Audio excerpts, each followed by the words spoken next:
Selamat datang kembali di pembahasan mendalam kita. Hari ini kita mau coba bongkar nih salah satu masalah yang kayaknya nggak ada habisnya ya di ekonomi global. Apalagi kalau bukan soal utang internasional.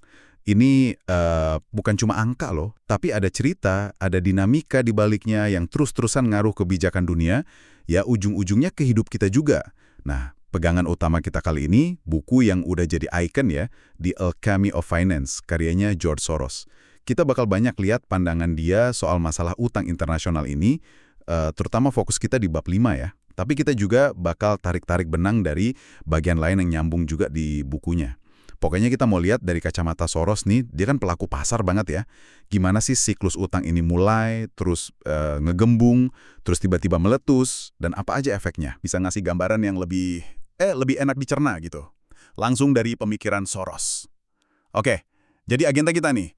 Kita urai gimana pinjaman antar negara bisa meledak gitu aja, kenapa kok kayaknya krisis itu udah pasti datang aja gitu. Dan gimana sistem finansial global coba nanganinnya. Kadang berhasil, kadang nggak juga sih. Siap ya? Kita bedah bareng-bareng. Betul sekali. Dan memahami siklus kredit sama utang ini tuh penting banget loh. Soalnya efeknya itu, ya ampun, kerasa banget sampai kebijakan pemerintah. Terus kondisi ekonomi kita sehari-hari, bahkan nyangkut ke soal seberapa stabil sih sistem perbankan dunia ini. Dan yang menarik, kacamata yang Soros pakai ini kan unik ya. Pakai kerangka andalannya dia itu refleksivitas. Intinya sih, gimana persepsi orang di pasar sama kenyataan ekonomi itu saling mempengaruhi gitu, bolak-balik. Kayak umpan balik lah. Jadi bukan cuma pasar reaksi ke fakta, tapi tindakan pasar itu sendiri malah ikut ngebentuk fakta baru. Gitu kira-kira. Wah, menarik itu, refleksivitas. Oke, kita mulai dari akarnya dulu deh. Gimana sih ceritanya kok pinjaman internasional ini bisa meledak di awal-awal? Buku Soros kan nunjuk ke masa-masa setelah guncangan harga minyak 73 itu ya, sama pas sistem Bretton Woods ambruk. Nah, katanya kan bank-bank internasional, terutama yang di AS, itu jadi kebanjiran duit ya. Duit minyak itu, petrodolar. Punya duit banyak, terus mereka, agresif banget nyari siapa aja yang mau pinjem, gitu kan ya. Betul-betul. Jadi likuiditas melimpah ruah di bank-bank besar. Dan yang mau pinjam, wah banyak banget antriannya. Dana ini ngalirnya ke beberapa tujuan utama gitu. Pertama, ya negara-negara berkembang yang bukan penghasil minyak. LDCs itu. Mereka kan butuh duit buat nutupin defisit neraca pembayaran mereka yang bengkak gara-gara impor minyak mahal. Kedua, ini agak ironis nih. Negara penghasil minyaknya sendiri juga ikutan minjem gede-gedean loh. Mereka lagi optimis banget, mikirnya, wah pendapatan minyak bakal terus naik nih. Jadi mereka utang buat biayain proyek-proyek ekspansi raksasa. Ambisius banget deh pokoknya. Terus yang ketiga, di masa detente itu, pas perang dingin agak reda dikit, negara Eropa Timur juga jadi peminjam kakap dari bank barat. Skalanya itu luar biasa. Soros kasih contoh Brazil tuh. Pernah di satu titik, pinjaman ke Brazil aja itu nyumbang hampir seperempat loh dari total pendapatan bank segede Citicorp. Bayangin aja. Wow, seperempat pendapatan cuma dari satu negara. Itu gede banget ya. Nah, tadi Anda sebut soal refleksivitas. Gimana tuh konsep itu mainnya di sini? Ini kan bagian yang kata Soros penting banget ya. Tepat. Ini dia intinya analisis Soros. Dia bilang gini, tindakan ngasih pinjaman itu sendiri di awal-awal ya, itu justru secara refleksif malah memperbaiki angka-angka kredit si negara peminjam. Misalnya nih, rasio utang terhadap ekspornya bisa kelihatan jadi lebih bagus. Tapi bukan karena fundamental ekspornya tiba-tiba kuat, tapi karena ada aliran modal masuk dari pinjaman baru itu yang dicatat jadi pemasukan devisa. Jadi neraca pembayarannya sementara kelihatan lebih sehat gitu. Tunggu. Jadi maksudnya, persepsi bank itu sendiri yang ngubah kondisi ekonomi negara itu. Bukan cuma reaksi terhadap kondisi yang udah ada. Agak kebalik sama logika umum ya. Persis, itu dia kekuatan refleksivitas menurut Soros. Bank lihat angka rasio kredit yang sebentar membaik ini, mereka jadi ngerasa, oh aman nih, persepsi risikonya turun. Akibatnya apa? Ya mereka jadi terdorong buat ngasih pinjaman lebih banyak lagi. Nah, suntikan dana pinjaman tambahan ini beneran ngerangsang ekonomi real negara itu.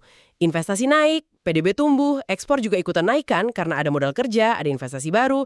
Pertumbuhan ekonomi inilah yang kemudian seolah-olah memvalidasi keputusan awal bank buat ngasih pinjaman. Bank mikir tuh kan, bener kan negara ini prospeknya bagus. Ini bikin mereka mau kasih pinjaman lebih banyak lagi.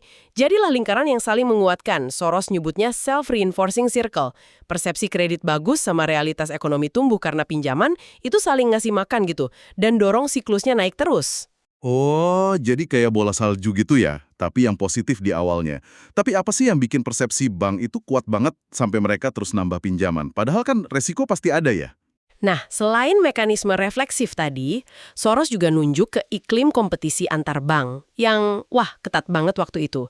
Terutama di pasar euro-dolar di London. Itu pasar dolar AS di luar AS. Semua bank itu balapan nyalurin petrodolar tadi. Mereka nyatat laba yang kelihatannya fantastis banget, tapi Soros ngasih catatan kritis nih.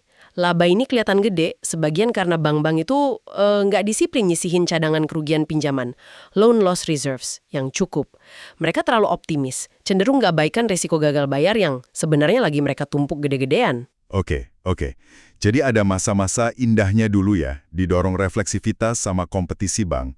Tapi kayaknya nggak mungkin selamanya ya. Kapan nih anginnya mulai berbalik arah? Anginnya berbalik drastis itu di akhir 70-an masuk awal 80-an.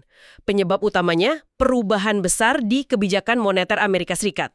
Bank Sentral AS, The Fed, di bawah Paul Volcker waktu itu, ngambil langkah radikal buat ngelawan inflasi yang gila-gilaan tingginya.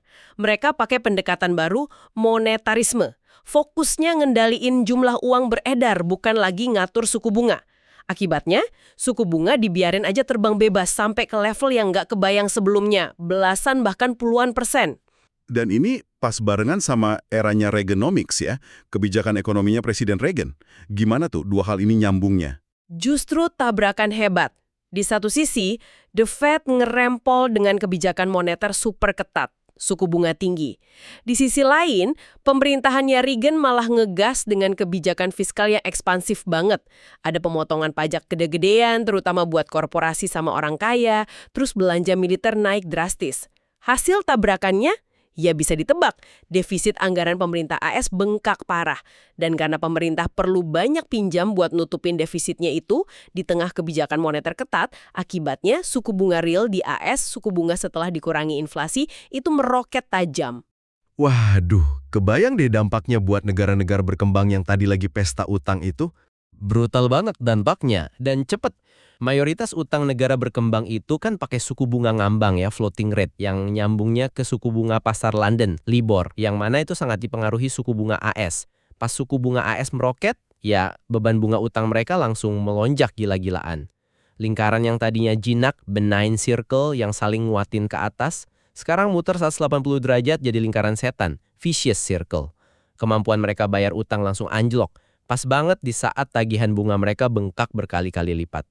Udah gitu, ekonomi global mulai melambat kan gara-gara kebijakan ketat AS. Ini nekan harga komoditas ekspor andalan mereka. Wah, lengkap deh penderitaannya. Dan puncaknya itu ya krisis tahun 1982 itu. Apa persisnya yang kejadian waktu itu? Tahun 82 itu jadi titik kritisnya. Dimulai dari Meksiko, bulan Agustus, mereka ngumumin udah nggak sanggup lagi bayar utangnya. Wah, itu kayak nyulut api ke jerami kering. Langsung nyusul negara-negara gede lain kayak Brazil, Argentina, mereka juga diambang gagal bayar default. Panik langsung nyebar ke seluruh sistem perbankan global. Kenapa? Ya karena bank-bank internasional terbesar di dunia, terutama bank AS dan Eropa, itu punya utang yang luar biasa gede ke negara-negara ini. Kalau negara-negara ini beneran default massal, wah banyak bank raksasa bisa ikutan bangkrut. Ancaman keruntuhan sistemik finansial global itu kelihatan nyata banget waktu itu, dekat banget. Gawat banget situasinya ya. Terus, gimana sistem keuangan global ngerespon ancaman segede ini? Apa bank-bank dibiarin aja gitu kolaps? Nah ini bagian menarik lagi nih dari analisisnya Soros. Ngadepin ancaman kolaps total ini, otoritas moneter internasional, terutama The Fed sama IMF ya, mereka gerak cepat, tapi strateginya unik. Mereka nggak langsung bailout bank-bank yang masalah, malah sebaliknya. Mereka milih strategi buat nyelamatin si negara peminjam. Tujuannya biar negara itu bisa terus bayar bunga utangnya ke bank-bank. Jadi ya secara nggak langsung, ini cara nyelamatin bank tanpa kelihatan kayak nyelamatin bank gitu. Gimana caranya nyelamatin negara peminjam? Dikasih utang baru lagi, gitu? Betul. tapi pakai mekanisme yang Soros sebut sistem pinjaman kolektif atau collective lending system. Gini cara kerjanya, bank-bank internasional yang punya piutang ke negara-negara bermasalah itu, mereka dipaksa. Soros pakai istilah under duress, di bawah tekanan. Tekanannya ini bukan cuma dari IMF atau The Fed, tapi yang lebih kuat lagi itu dari ketakutan kolektif mereka sendiri. Mereka sadar banget kalau satu negara gede aja dibiarin gagal bayar, efek dominonya bisa nyeret semua bank besar ke jurang. Jadi ya demi nyelamatin diri mereka secara kolektif, mereka setuju buat ngasih pinjaman baru ke negara-negara itu. Loh, jadi mereka ngasih utang baru supaya utang lama bisa dibayar bunganya? Ini kedengarannya kayak gali lubang tutup lubang ya? Persis, tepat sekali. Tujuan pinjaman baru ini udah bukan buat investasi produktif atau cari untung lagi. Murni cuma biar negara peminjam punya duit seger buat bayar cicilan bunga utang lama mereka ke bank-bank itu sendiri. Dan seluruh proses ini dikoordinasikan sama IMF. Biasanya IMF juga ngasih syarat, negara penerima pinjaman baru ini harus jalanin program penghematan austerity measures yang ketat banget. Intinya, sistem ini dirancang buat ngelindungin nilai aset piutang yang udah terlanjur ditanam bank-bank, biar mereka nggak usah ngakuin rugi gede. Terus, gimana Soros nilai solusi ini? Stabil nggak sih sistem kayak gini? Justru kebalikannya, Soros analisis sistem ini sebagai sesuatu yang sangat tidak stabil secara bawaan, dan bekerjanya itu secara refleksif negatif. Ada lingkaran setan baru di sini. Keengganan bank buat ngasih pinjaman baru yang cukup gede karena mereka tahu risikonya tinggi banget, ketemu sama ketidakmampuan atau keengganan negara peminjam buat bayar atau buat ngelakuin penghematan yang nyakitin banget. Dua hal ini saling nguatin. Menurut Soros, sistem ini bisa bertahan bukan karena kuat, tapi ya cuma karena semua pihak, bank, negara peminjam, regulator itu sama-sama takut sama konsekuensi kalau sistem ini dibiarin gagal, kolaps total. Ketakutan inilah yang jadi lemnya. Kok kayaknya ada yang nggak adil ya di sini? Negara peminjam harus ngirit habis-habisan, terus bayar bunga dari utang baru yang dipaksain, sementara banknya terus nerima bunga seolah-olah pinjaman lama mereka baik-baik aja. Nah itu dia asimetri yang disorot tajam sama Soros. Negara peminjam itu kejebak. Mereka harus nurut sama program austerity IMF yang seringnya malah neken pertumbuhan ekonomi domestik mereka. Dan beban utang mereka bukannya kurang, malah nambah terus karena pinjaman baru tadi kan berbunga juga. Sementara itu, bank-bank meskipun kualitas aset pinjaman LDC mereka jelek banget, bisa terus aja nyatat pendapatan bunga. Prinsip bahwa integritas utang harus dijaga di atas segalanya, itu jadi mantra sistem ini. Tapi kata Soros, ini ya sama aja kayak nunda penyelesaian masalah utamanya. Masalahnya kan utang awalnya emang udah kegedean buat bisa dibayar lunas dalam kondisi ekonomi yang udah berubah drastis. Tapi, emangnya negara-negara peminjam ini beneran nurut gitu aja ya? Apa sih motivasinya buat terus bayar dalam kondisi sesulit itu? Nah, ini poin menarik nih, di mana Soros ngaku ada revisi dalam pandangannya dia. Awalnya dia agak skeptis gitu. Masa sih negara-negara ini mau terus-terusan ngelakuin transfer sumber daya negatif? Maksudnya, bayar ke luar negeri bunga sama pokok utang lebih banyak daripada yang mereka terima pinjaman baru atau investasi. Logikanya ngapain coba? Tapi dia kemudian sadar ternyata alasan utama mereka nurut itu bukan cuma biar bisa tetap dapat akses ke pasar modal internasional atau karena takut aset negaranya di luar negeri disita. Bukan itu. Alasan yang jauh lebih kuat adalah demi mempertahankan akses ke pasar ekspor di negara maju, AS, Eropa, Jepang. Tanpa bisa jual barang ekspor mereka ke pasar-pasar kaya ini, ekonomi negara berkembang itu bakal benar-benar lumpuh total. Soros nyontohin gimana Brazil di luar dugaan dia ternyata bisa nyetak surplus perdagangan gede banget buat dapetin dolar demi bayar utang. Ini nunjukin betapa pentingnya akses pasar ekspor itu kayak sandera gitu ya. Oke, jadi krisis utang sama solusi sementaranya ini dinamikanya rumit ya di dalamnya. Tapi Anda tadi sempat singgung ini nyambung ke kondisi di AS waktu itu. Gimana Soros ngelihat kaitannya? Iya, Soros ngelihat krisis utang ini kejadian sendiri gitu aja. Dia nyambungin ini karat banget sama fenomena yang lebih gede, yang dia sebut lingkaran Imperial Reagan atau Reagan's Imperial Circle.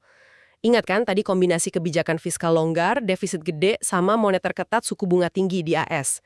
Ini nyiptain kondisi unik. AS jadi kayak magnet modal dunia. Dolar AS nilainya naik tajam, suku bunga real AS menarik banget. Akibatnya duit dari seluruh dunia ngalir deras masuk ke AS buat biayain defisit anggaran sama defisit perdagangan AS yang juga bengkak. AS jadi semacam peminjam pilihan terakhir atau borrower of last resort buat dunia.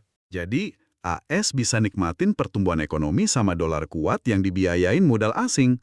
Terus, hubungannya sama negara berkembang yang lagi krisis utang tadi gimana? Nah, disinilah letak ironi yang menyakitkan menurut Soros.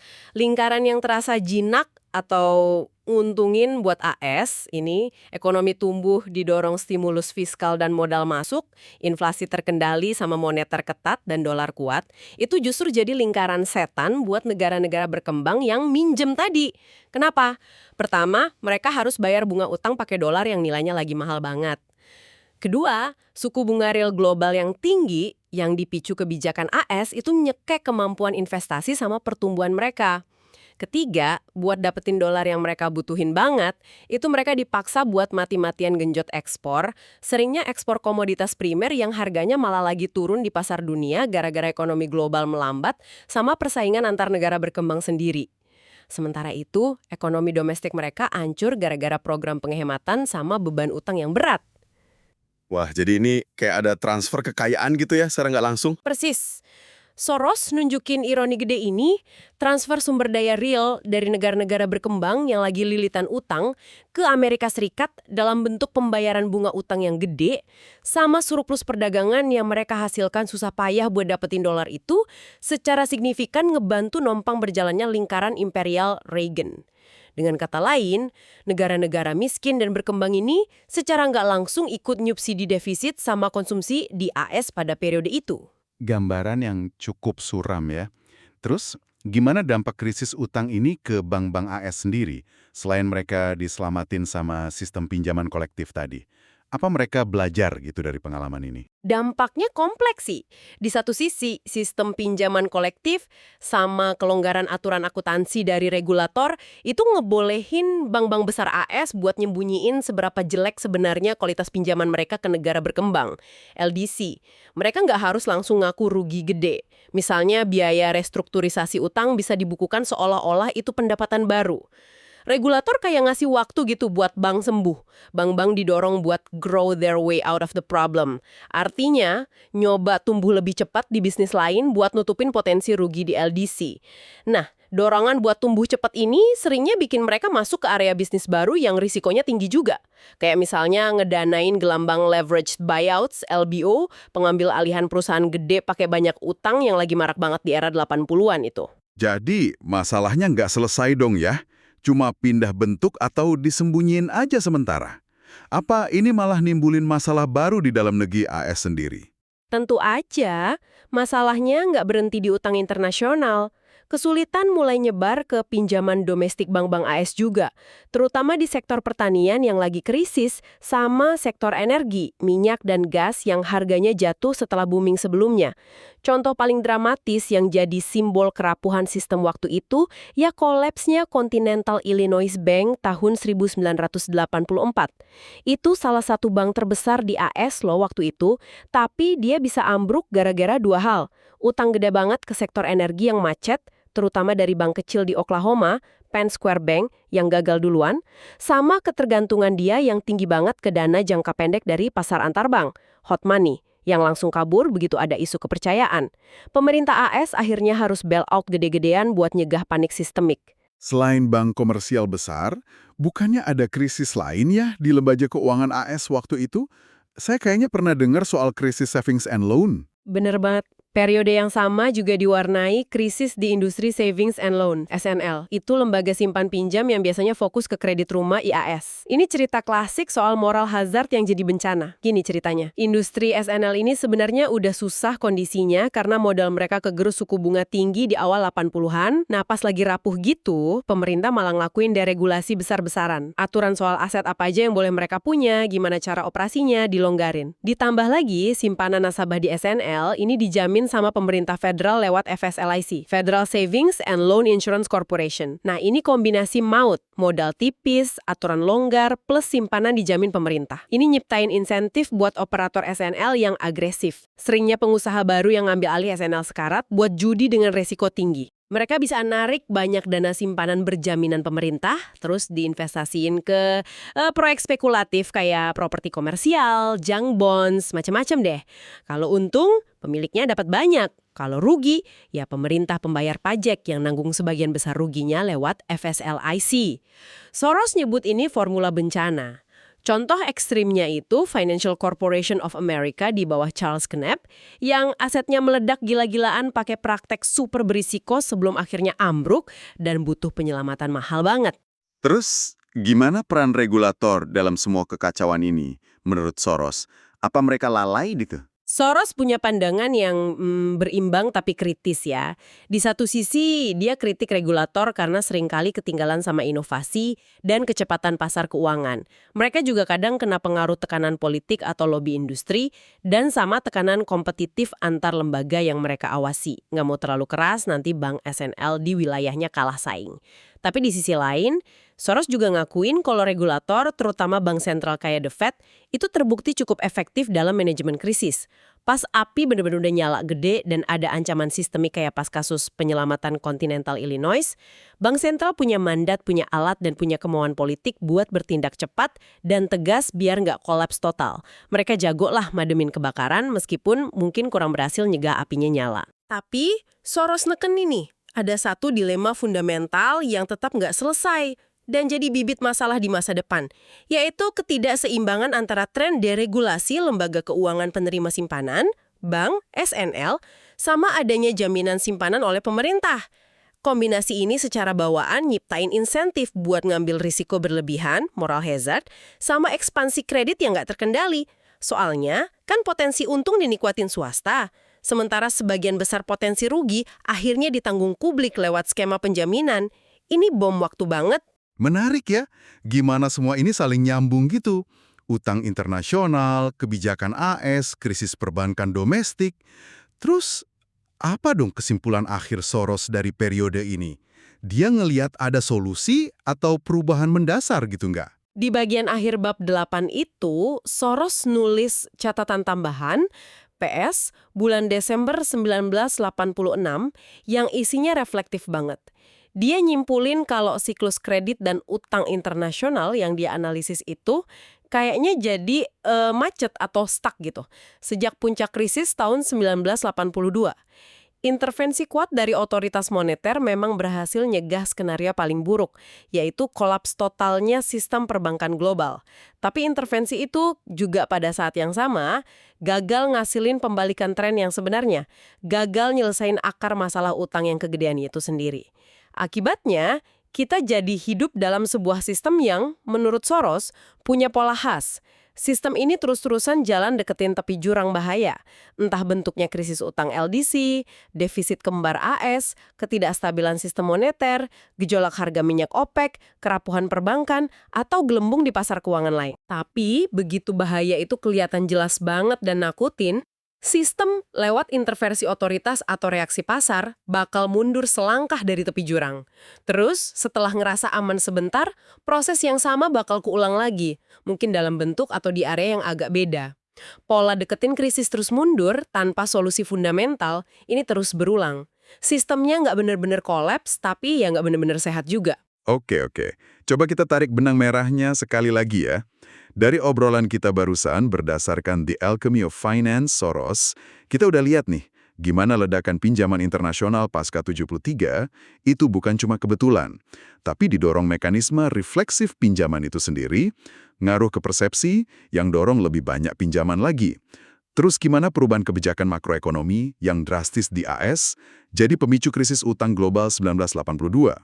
Kemudian lahirnya sistem pinjaman kolektif sebagai respon darurat, sebuah sistem yang rapuh, penuh ketidakadilan, dan dasarnya nggak stabil, yang bertahan cuma karena ketakutan bareng-bareng. Dan terakhir, gimana semua ini nyambung erat sama dinamika ekonomi AS yang lebih luas, fenomena lingkaran Imperial Reagan itu, serta evolusi dan masalah-masalah yang muncul di sistem perbankan AS sendiri, termasuk krisis SNL tadi. Iya, bener. Dan wawasan kunci yang paling nonjol dari Soros di sini tuh penekanannya dia pada ketidakstabilan fundamental pasar keuangan, termasuk pasar kredit. Beda sama teori ekonomi klasik yang sering nganggep pasar itu cenderung ke arah seimbang ya. Soros justru bilang pasar itu dasarnya nggak stabil dan gampang banget kena siklus boom bust, ledakan dan kejatuhan yang bisa liar banget. Siklus ini seringnya malah diperkuat bukan diredam sama persepsi, ekspektasi, dan bias para pelakunya sendiri. Itu inti teori refleksivitasnya.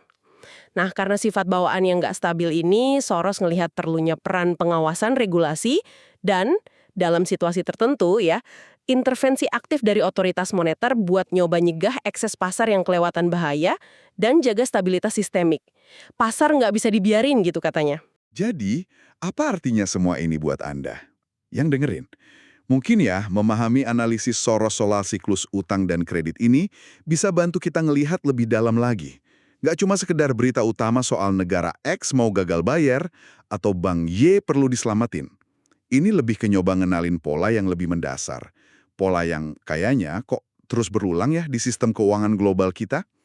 Pola tentang gimana ekspektasi sama realitas itu bisa saling melintir gitu dalam sebuah tarian yang kadang kelihatan indah pas lagi naik, tapi bisa bahaya banget pas berbalik arah. Dan ini mungkin bawa kita ke satu pertanyaan terakhir nih buat Anda renungkan. Soros nulis analisis ini kan puluhan tahun lalu ya, pertengahan 80-an. Dia nunjukin pola krisis sama respons tambal sulam yang kayaknya terus berulang. Nah, kalau kita lihat berbagai gejolak sama krisis keuangan yang kejadian setelah itu, misalnya krisis Asia 97, krisis Rusia 98, gelembung.com 2000, krisis finansial global 2008, krisis utang Eropa, atau bahkan tantangan utang global yang masih kita hadapi sekarang di banyak negara berkembang pasca pandemi, pertanyaan gedenya adalah, apakah kita sebagai sistem global beneran udah belajar dari sejarah yang dianalisis Soros ini? Atau jangan-jangan kita sebenarnya cuma terus jalan di jalur atau groove yang sama aja? Terus-terusan deketin jurang bahaya dalam berbagai bentuk baru, terus berhasil mundur dikit pas udah di pinggir, cuma buat ngulang siklus itu lagi nanti. Apakah kemacetan sistem yang digambarin Soros itu masih berlangsung sampai sekarang? Dan apakah refleksivitas bakal terus jadi mesin utama dinamika finansial global kita ke depannya? Sebuah pertanyaan besar yang kayaknya seru buat kita pikirin bareng-bareng ya. Terima kasih banyak sudah menyimak pembahasan mendalam kita kali ini, Gupas Pemikiran George Soros tentang lingkaran utang internasional. Sampai jumpa di kesempatan berikutnya ya.